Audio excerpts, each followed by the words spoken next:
아산병원에 근무하는 가정의학과 전문의 전성원입니다. 오늘 저희가 말씀드리려고 하는 건 노인의 골절 예방입니다. 우리 어르신들께서 피했으면 하는 것들이 첫 번째 치매고 두 번째는 골절이거든요. 그래서 골절을 일으키는 여러 가지 원인 중에서 두 가지가 제일 중요하게 말씀드릴 수 있는데, 첫 번째는 골다공증이고요. 두 번째는 낙상입니다. 그래서 골다공증이 심해서 넘어져서 문제가 생기면 아주 심각한 문제가 될 수 있습니다. 그래서 골다공증하고 낙상에 대해서 말씀드리도록 그렇게 하겠습니다. 골다공증이라고 하는 건 뭐냐면 뼈의 강도가 약해져서 쉽게 뼈가 부러지는 질환입니다. 뼈가 부러지지는 않으면 사실은 골다공증 증상은 사실은 없어요.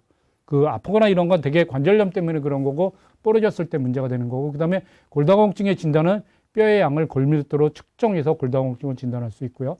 그 다음에 1차성 골다공증이라고 하는 건 폐경이나 나이가 들어서 생기는 그런 골다공증을 말씀드릴 수 있고요.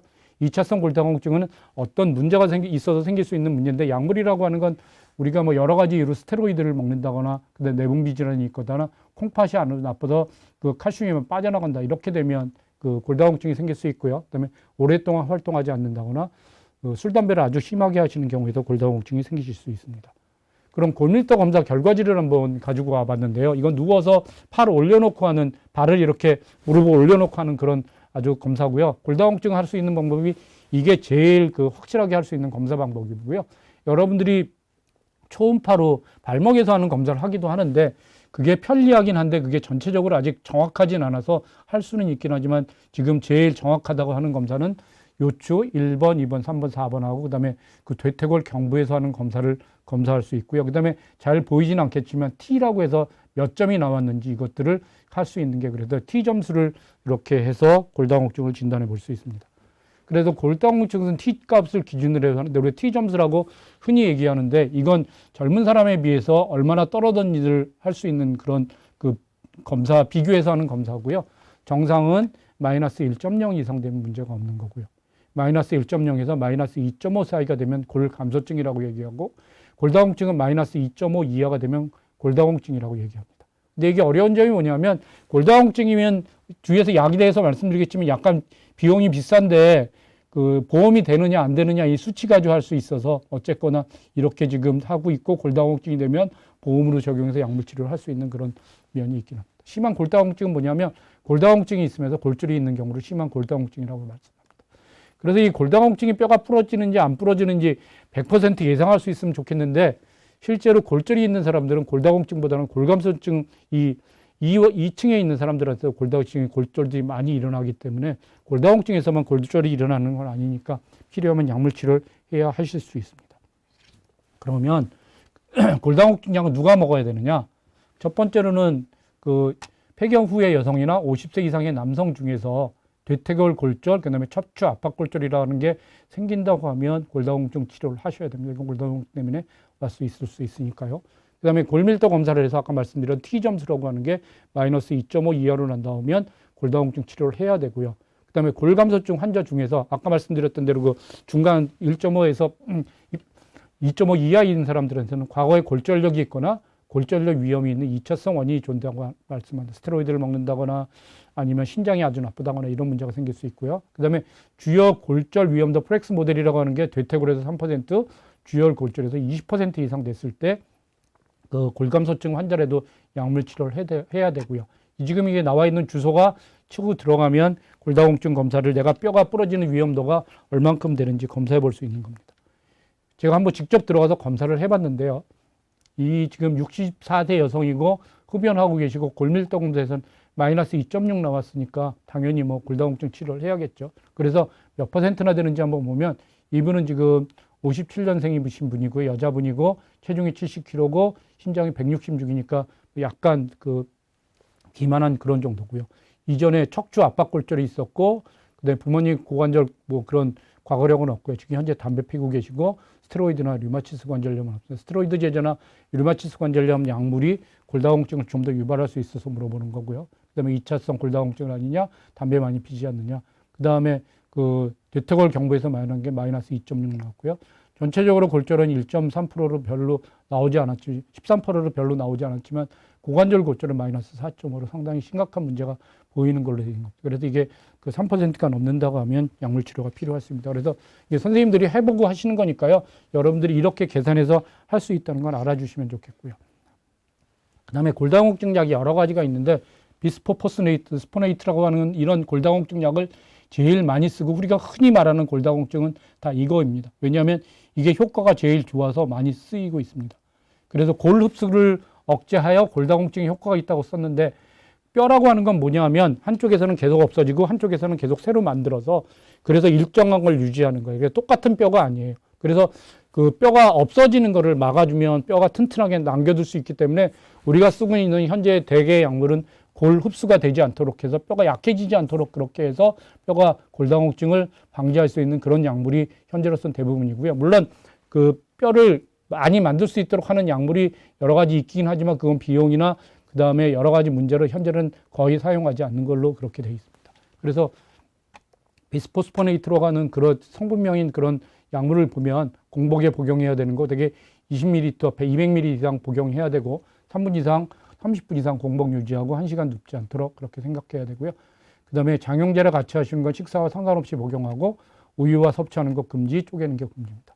그 다음 시럽제는 최소 30ml 이상 물과 복용하고 주사는 정맥 주사를 놓게 됩니다. 그 다음에 부작용이 여러 가지 있을 수 있는데 제일 많이 불편해 하시는 거는 그 독감 같은 증상이 있어요. 감기처럼 뭐 열나는 것 같다. 그 다음에 뭐 근육통이 있다. 이렇게 호소하시는데 이게 지금 하루에 먹는 거, 일주일에 먹는 거, 한 달에 먹는 거, 3달에 먹는 거, 6개월에 주사 맞는 거 이렇게 여러 가지가 있으시잖아요. 그래서 과량으로 투약되면 그만큼 이런 부작용이 심해서 많이 어려워들 하세요. 그 다음에 위장장애가 있는데 식도염, 위궤양 이런 게 있을 수 있고 식도 협착이 있는 경우에는 골다공증 약을 주지는 않습니다.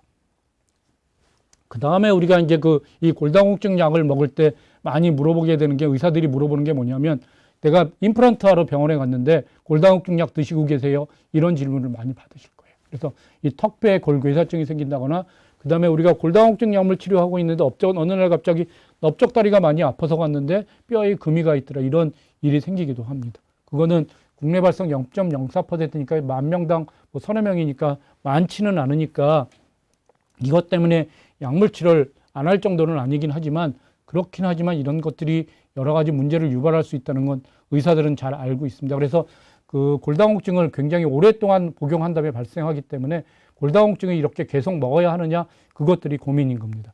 이런 문제가 생길 수 있으니까 그래서 3년에서 5년이 지나면 이분이 지금 골다공증이 문제가 골절의 위험도가 얼마가 있느냐 골절의 위험도가 그다지 크지 않다면 이걸 끊어볼 수도 있고 1, 2년 끊어볼 수도 있고요. 그 다음에 골절력의 위험이 있는 경우라면 그냥 계속 먹어야 되고 그 다음에 여러 가지 부작용이 생겼다고 하면 이 약을 끊어야 될 수도 있으세요. 그럼 다른 약으로 바꾼다거나 골절의 위험도가 얼만큼 심한거나 그 다음에 얼만큼 위험하거나 이런 걸 해서 그 골절의 위험도 그 다음에 턱뼈 괴사 위험 여부에 따라 결정하게 되고요. 골절 위험인형적인 경우에는 이 약을 끊더라도 다른 약을 쓸 수 있는 약들이 있으니까 그런 약을 대체해서 약물 치료를 하도록 그렇게 권해 드리고 있습니다. 그 다음에 여성분들한테 여성 호르몬을 쓸 수 있는 여성 호르몬 대체요법이 있는데요. 부작용으로 잘 알려져 있는 게 자궁암이나 자궁내막암, 그 다음에 심혈관이 막혀서 그 혈관 질환이 생길 수 있는 게 어려움이 있어요. 그래서 자궁이 있는 여성에게는 그 자궁내막암이나 이런 걸 막기 위해서 남성 호르몬이 복합된 그런 약물 제지를 하고요. 자궁이 없는 여성에서는 여성 호르몬만 치료합니다. 그래서 효과는 어떠냐면 골밀도가 증가하고 1001년에 굉장히 많이 상승하고요. 처음 호르몬 요법을 하는 여성에서 많이 증가합니다. 확실하게 골절이 감소하죠. 지금 이 여성 호르몬 요법에 대해서는 여러 가지 의견이 많이 있습니다. 산부인과 선생님들을 중심으로 해서는 이게 지금 폐경이 됐을 때 이 여성 호르몬 치료를 하면 여성다움을 유지한다거나 여성 호르몬이 많이 줄 수 있는 여러 가지 좋은 이점을 가질 수 있고요. 그 다음에 젊음을 유지하는 그런 효과가 있기 때문에 여러 가지 위험이 있으니까 갱년기 증상이 아주 심한다거나 그 다음에 뭐 부부관계 문제 어려움을 겪는다거나 이런 갱년기 증상이 심하다면 호르몬 치료를 적극적으로 하는 걸 권해드리고 있고요.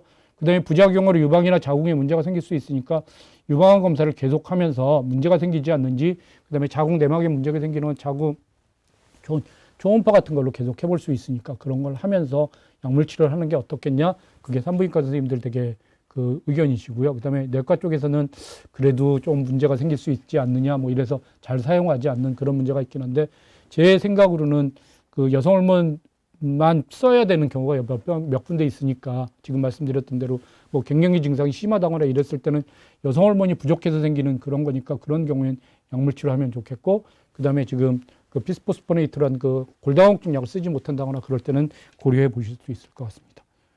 이제 그래서 다음에 개발될 얘기 뭐냐면 여성분들한테 그 여러 가지 문제가 생기니까 자궁암이나 유방암의 발생을 줄이면서 그 다음에 골다뼈는 그 강도를 측정해서 골절을 감소할 수 있는 선택적으로 여성 호르몬 제제가 나와 있는 게 있으세요.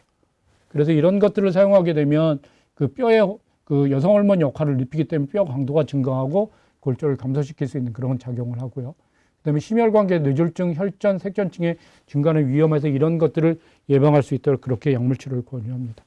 그래서 안면 홍조나 다리 통증 이런 것들을 많이 호소하고 계시고요. 그래서 그 혈관이 막혀서 정맥에 혈전이 생긴다면 그 안 쓰시도록 하면 좋겠고요. 장기간 안정이 필요하고 움직이지 못하는 경우에는 혈전이 생길 가능성이 있기 때문에 3일 전에 중단하고 움직일 수 있을 때 투약할 수 있도록 그렇게 권유해 드립니다. 그 다음에 데스노밥이라고 하는 그런 새로운 골다공증 약이 요즘 많이 생기고 있는데요. 아까 말씀드렸던 대로 뼈가 부서지지 않도록 파골세포라는 걸 생성하고 활성화를 억제해서 뼈가 무너지지 않게 하면 강력한 골 흡수 억제 효과가 있고요. 이게 기전은 파골세포에서 항체를 만들어서 파골세포가 생기지 않도록 그렇게 할 수 있는 작용을 하거든요. 그래서 그 골다공증 약을 쓰지 못하는 경우에도 이런 데스노밥이란 이런 약물 치료를 할 수 있다는 걸 알아주시면 좋겠고요. 강력한 골 흡수 억제 효과가 있습니다. 그래서 골다공증에서 다시 요약해서 말씀드리면 첫 번째로는 그 폐경 이후의 여성들, 그 다음에 나이가 드신 남자분들한테 그 체중이 적게 나가거나 술, 담배를 많이 하신 분들한테 생길 수 있으니까 골밀도 검사에서 골다공증 치료가 필요하면 골다공증 치료를 그 적극적으로 하시면 좋겠고요. 그래서 그 약물 치료가 필요하면 할 수 있도록 그렇게 하시면 좋겠습니다. 그다음에 칼슘이나 비타민 D가 골다공증 예방에 도움이 되실 수 있으니까 만약에 여러분들이 병원에서 사서 드시거나 아니면 그 영양제로 드신다면 칼슘이나 비타민 B 같은 거를 사서 드시도록 그렇게 하시면 좋겠습니다. 다음으로는 낙상에 대해서 한번 말씀드리도록 하겠습니다. 낙상은 뭐냐면 넘어지거나 떨어져서 몸이 다치는 겁니다. 그 다음에 미끄러지거나 이렇게 되고요. 그 다음에 남자 노인한테는 뇌출혈이 많은 것 같고 여자 노인은 엉덩이뼈 골절이 많습니다. 그래서 엉덩이뼈 골절이 저희가 상당히 제일 피하고 싶은 건데 뭐 쉽게 말씀드리면 그 목욕탕에서 살짝 미끄러져서 엉덩방아를 쪘는데 엉덩이뼈가 부러져서 그 다음에 움직이지 못하고 여러 가지 심각한 일이 생깁니다. 그래서 어떻게 그런 문제가 생기냐면 고관절이나 엉덩이뼈가 부러지면 이거는 체중을 지탱하는 그런 부분이기 때문에 서 있을 수가 없거든요. 그래서 수술뿐이 치료 방법이 없으니까 수술을 해야 되는데 골반골절 같은 경우에는 그 환자 상태가 안 좋으면 수술을 할 수 없을 수 있고요. 그 다음에 수술 후에도 거의 움직이지 못하세요. 그래서 되게 침대에 누워서 아무것도 움직이지 못하고 누워 있으면 한 달 되면 근육이 거의 반 정도 없어지거든요. 그러면 손발에 거의 근육이 없으니까 혈액과 체액으로 몸이 모이면서 심장이 부담돼서 뭐 심장이 빨리 뛴다거나 이런 일이 생길 수 있고요. 그 다음에 가만히 누워 있기만 하면 폐렴, 욕창, 요로감염 이런 것들이 아주 흔하게 나타날 수 있으세요.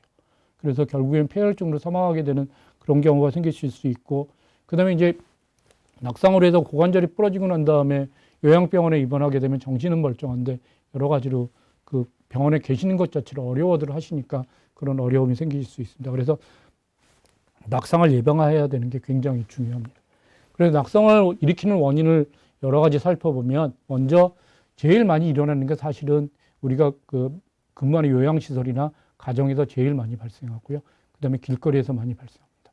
집에서는 화장실, 미끄러운 바닥, 계단 이런 데서 많이 넘어지고 요즘 침대 생활을 많이 하시면서 그 침대에서 떨어져서 그 다치는 경우도 많이 있고요. 그 다음에 요즘 문턱이 거의 없어지는 아파트도 많이 생겼는데 보도나 문턱에 걸려서 넘어지는 그런 일이 생기니까 이걸 예방하기 위해서는 침대 그 화장실 같은 데 미끄러지지 않도록 미끄럼 방지 매트 거 깔았으면 좋겠고, 그 다음에 문턱 없앨 수 있으면 문턱을 없애는 그런 거를 할 수 있도록 그렇게 하고요. 시설에서는 넘어지지 않도록 옆에 뭐 잡을 수 있는 발을 만든다거나 그런 노력을 하도록 그렇게 하고 있습니다.